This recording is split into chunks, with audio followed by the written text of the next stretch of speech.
just as life is ever shifting, so are the winds of change.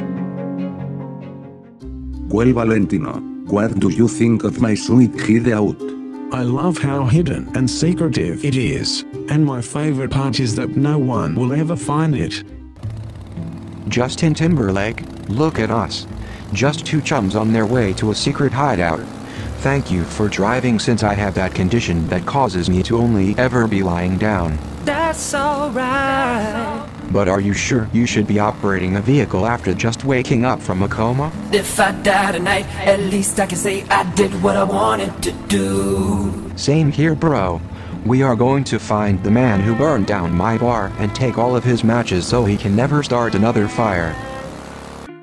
Which do you like better, beers or coffees? Well, I like coffees because they make my heart juices surge, and beers make me forget my problems, so I am always drinking both and loving life.